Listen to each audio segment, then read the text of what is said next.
Good evening. You're watching ARIRANG News at 8. It's Monday, January 6th here in Korea. Live from Seoul, I am Eoh Jin-hoe. We begin this evening with President Park Geun-hye's New Year's press conference, the first of her presidency. In her 80-minute address, she outlined her policy goals for 2014, promising to inject fresh vitality into the economy and seek a new framework of dialogue with North Korea. Our presidential office correspondent Eoh Jin-joo has the details. Revitalizing the economy and laying the foundation for a peaceful reunification of the two Koreas will be the focus of President Park's activities in the year 2014. During a New Year's press conference on Monday, the Korean president presented a 3-year plan for economic reform.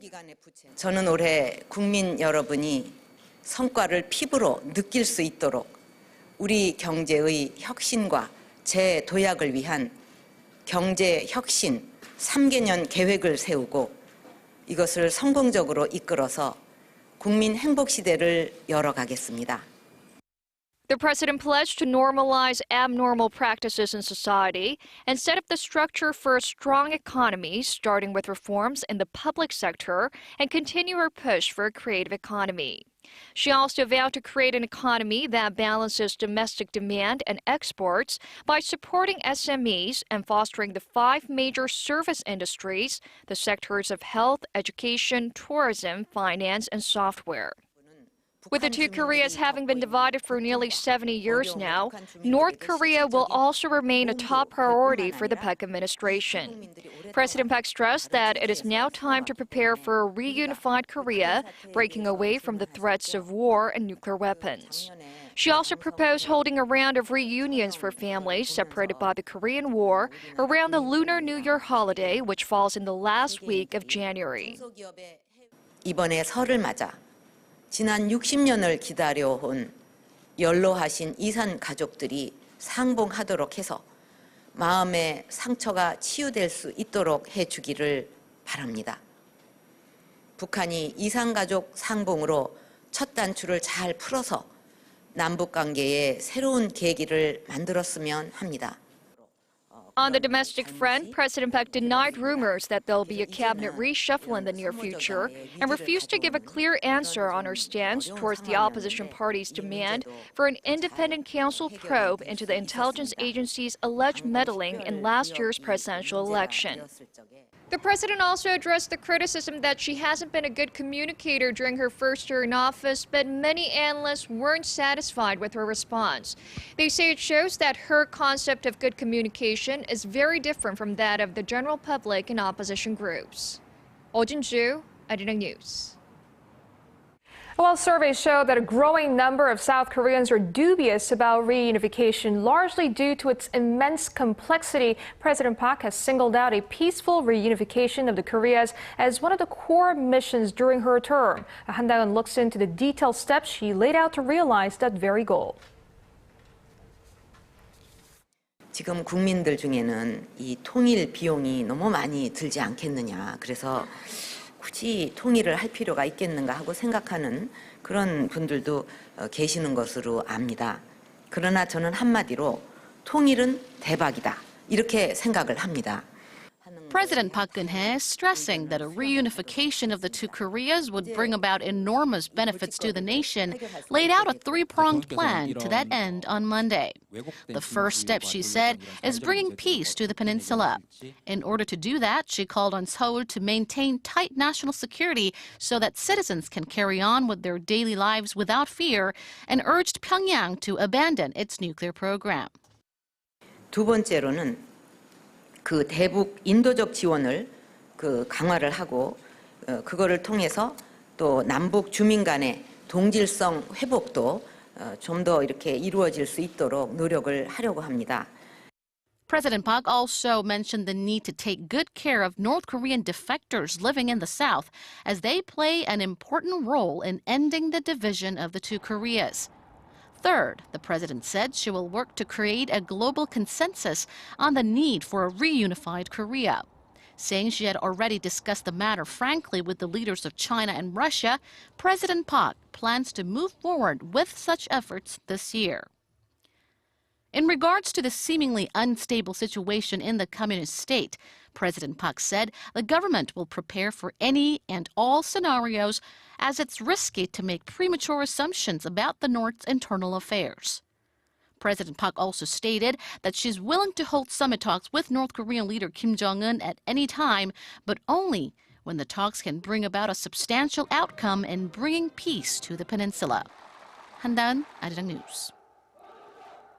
And for an expert's take on President Park's first press conference of her presidency, we go one-on-one with Dr. Hong Sung-pil, professor of law at Yonsei University. Welcome to the program. Thank you for having me here again. Right. So President Park touched upon quite a number of issues. What's your take on the key policy goals for 2014?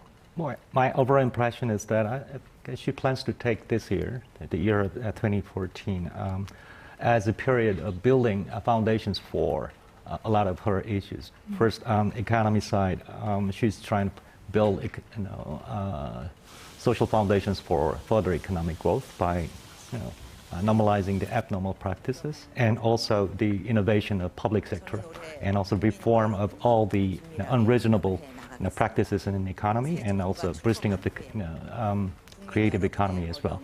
And unification side, I think she's giving a very positive message, trying to give a very positive light to the issue of national unification. In that sense, I think she's trying to prepare people for the possible future about unification. And also in terms of social integration, I think she's also giving a message for the new plans for the social integration, including giving jobs to the women and the female workers, and also giving support to the medium and small-sized group enterprises as well. Right. So let's go one by one. First, with her economic innovation plan. What's the gist of her economic vision here? And do you think this is a feasible plan? Well, it serves as a reminder of her father's economic plan in the development age. But she has just 3 years, and she has a lot of visions that she has to carry out. And well, she gave specific numbers. In the next 3 years, the potential growth rate would reach 4%, and employment rate would reach 70%, and personal GDP will reach the level of $30,000 to $40,000 as well. And in order to do that, in order to achieve all these policy goals, and she stresses that creative economy should take place here, and boost of medium and small-sized enterprises as well. Also deregulation, and in terms of public sector reform, she specifically mentioned 3 companies which have been blamed for malpractices and mismanagement as well. And then, and I think she also portrayed her very detailed knowledge about how public sector economy is run and how is it misrun by the people here. And well, now the key is economic growth. I mean, at first here, there was a little bit of confusion about whether the economy is heading toward democratization or it's going further for the development as well. But I think definitely at this point, she's stressing that the key is economic growth. She spent quite a number of time talking about North Korea and inter-Korean ties. She proposed reunions of families separated by the Korean War. She also emphasized the importance of realizing reunification on the Korean peninsula. Exactly. Do you think under her presidency we'll see some concrete sort of a proposal or a betterment in inter-Korean ties? I think President Park's proposal for reunion of separated families, and especially this coming Lunar New Year's Day. I think it's a very practical proposal, and there are a lot of reasons that North Korea can take and ride on this proposal as well, and because it will create a lot of good images for them as well. But as a whole, I think her message at this point is a natural prolongation and extension of the Hanban Korean Peninsula trust building process, because she stresses caution and principle and interaction and gradual approach, and also peace as well. So, and she also mentioned DMZ, Peace Park, and the Eurasia Railway plan as well. And I think, but she also stressed that humanitarian assistance and all other, exchange at the civil level should continue. So I think as a whole, I think it's a very practical, reasonable, and a very principled approach as well. But nonetheless, the opposition party wasn't happy with her news conference. They pointed out that important issues of national policy have been left out. Shouldn't she have mentioned those in her news conference as well? Obviously, there's a criticism that she should have mentioned more specifically about internal political issues. And she has been also, in a way, criticized for having not much communication with the people, especially with the people in the opposing camps. But I think it's what I have confirmed today is that in her notion, the idea of communication is more about national interest. So if anything goes against national interest and interest of people in this country, that should not be the subject for the political compromise. So for a while, I think she would stick to that plan. But what is more significant and really important at this point as well is that in order to achieve all her policy goals, it is very important to gather and mount the support, not just from her supporters, but from opposing people as well. So she should get more focus on that communication factor, whatever the nature of it is. I see. Well, wrapping up, and what sorts of social, economic, or political climate should be ensured in order for her administration to realize the goal? I think it's a related question to the former question. And in a sense, in order to achieve all the economic and unification and also social integration policy goals, it is very important to gather the national capacity at a maximum scale, because a lot of things, difficult things, are waiting for her. First. Now we are losing the new economic growth engine, and the profit rate of conglomerates is now decreasing, and still there's an instability factor in the North Korea as well. So this is time to end Japan as well, and is also posing threats to the national, from our perspective, to the national and regional peace as well. So it is time to mount national capacity as a whole. And we should make a concerted action and move in one direction. And also, we have to maximize our national capacity for the achievement of all of her goals. All right, Professor Hong, thank you very much for joining us this evening. That's my pleasure. Now, meanwhile, up in the north, Pyongyang took aim at President Park and his North Korea policy on this Monday, calling for an overhaul if inter-Korean relations are to improve anytime soon. The North state-run Nodong Sinmun newspaper said President Park's emphasis on sticking to her principles was the main stumbling block to bettering cross-border relations, as it encourages competition between the two Koreas. Park has made clear that North Korea can't win any concessions by playing up threats or staging provocations against the South, and that any progress in inter-Korean relations will have to be based on mutual trust. As for Seoul's heightened security measures against possible threats from Pyongyang, the newspaper said it was shameful that the South would rest the fate of the two Koreas in the hands of a foreign power, referring to the American military presence on the peninsula. The top foreign policymakers from South Korea and the U.S. are due to meet in Washington this week for talks that are expected to focus primarily on North Korea and historical and territorial tensions in Northeast Asia. Upon his arrival, South Korean Foreign Minister Yoon Byung-se said Sunday that he would relay Seoul's position on Japanese Prime Minister Shinzo Abe's recent visit to the controversial Yasukuni Shrine, the resting place of several Class A war criminals.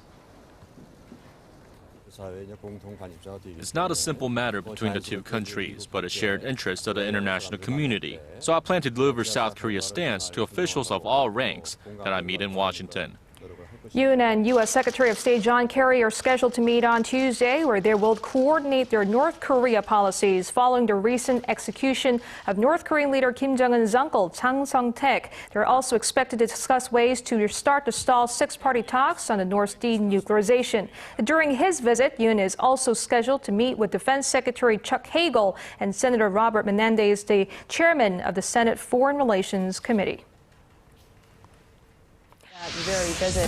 Touch base with journalists, experts, and analysts who are taking the pulse of Asia's heartbeat. South Korea's defense minister. In a lively half hour, join ARIRANG's Eoh Jin-hoe for the day's top stories, current affairs, business, technology trends, plus global weather forecasts and more. ARIRANG News. Every weeknight, live on ARIRANG TV. Political wrangling at the National Assembly in the past year has done more than frustrate the Korean public. It's made this parliament one of the least productive in more than a decade. Lawmakers have submitted more than 8,500 bills since the current 19th National Assembly began work in 2012. Now, this is a 23% increase from the previous assembly and a record high in Korean parliamentary history.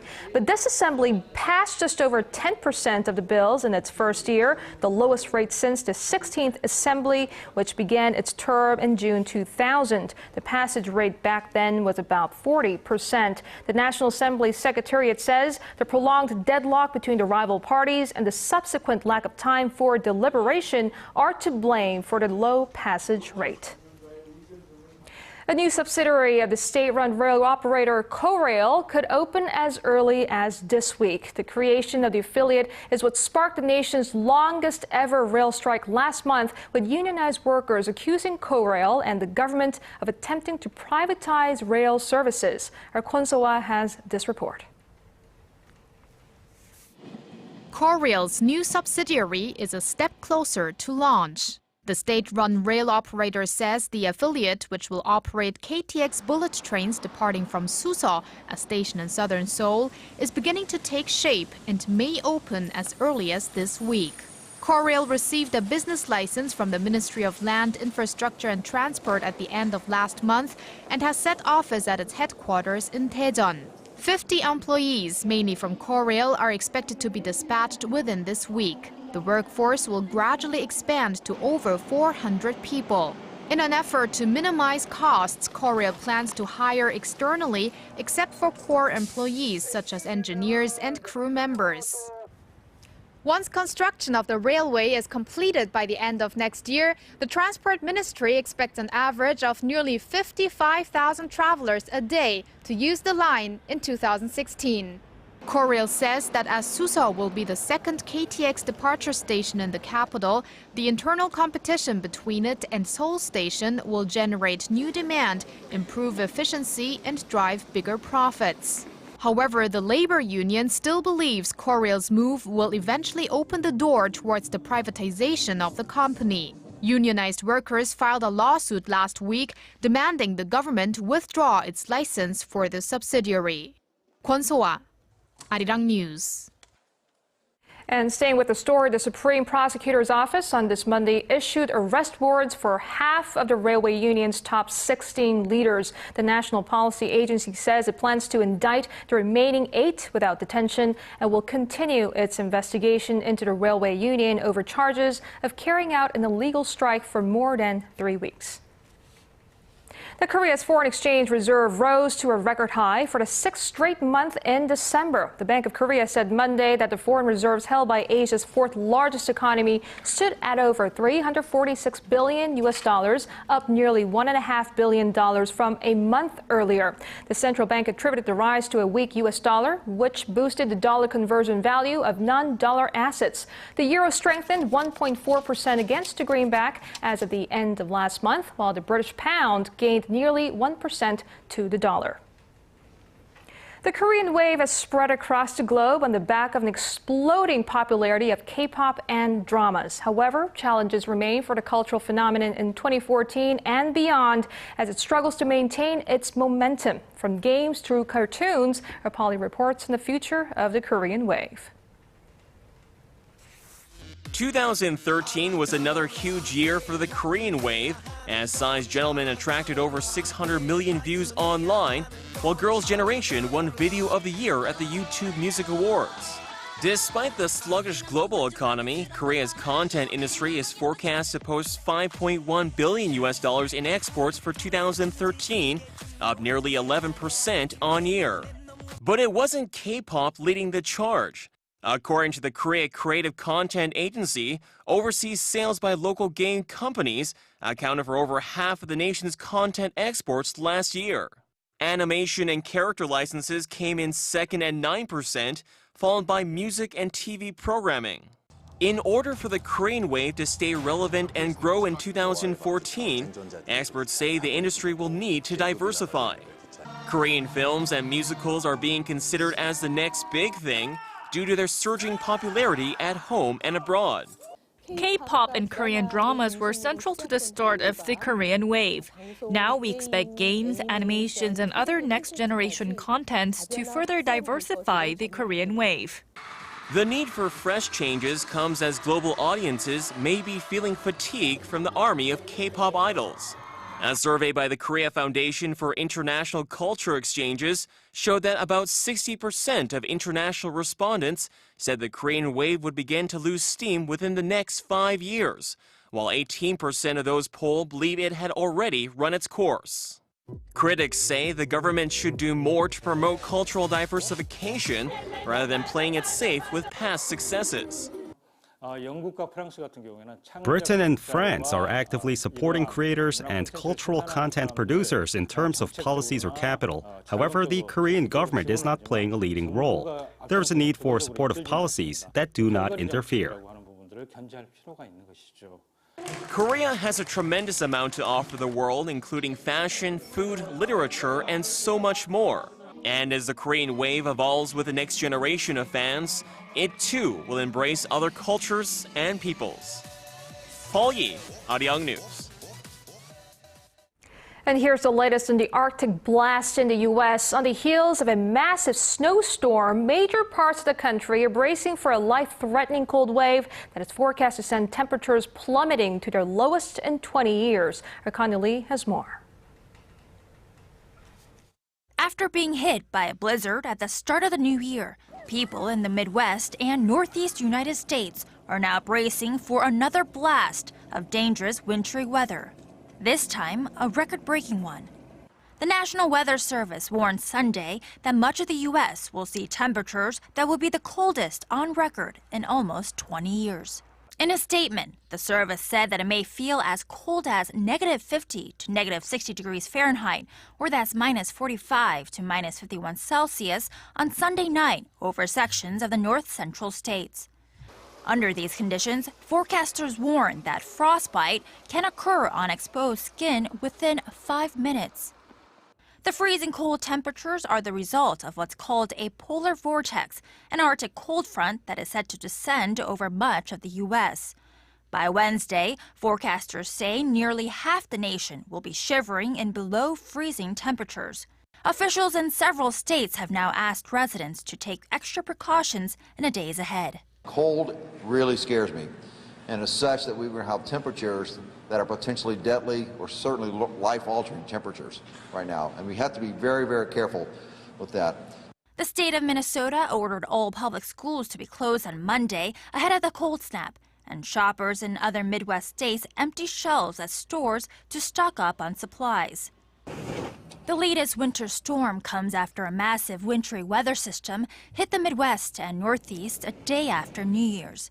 The storm killed at least a dozen people, grounded more than 6,000 flights, and forced schools and government offices to close. Geun-hye Lee, ARIRANG News.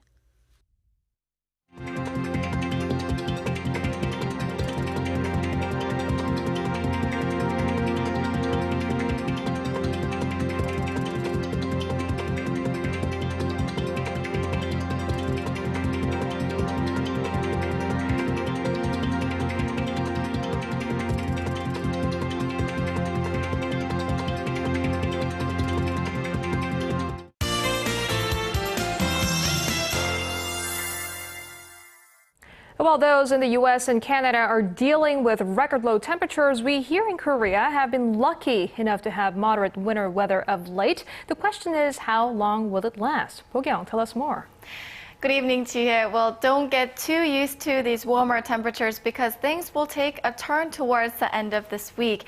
First, taking a look at the current conditions. The nation is under the influence of a high pressure system from the West Sea, which is why we're seeing clear skies across the map. Well, it looks like we will get another day of two of these mild winter weather before things take a turn on Thursday and Friday.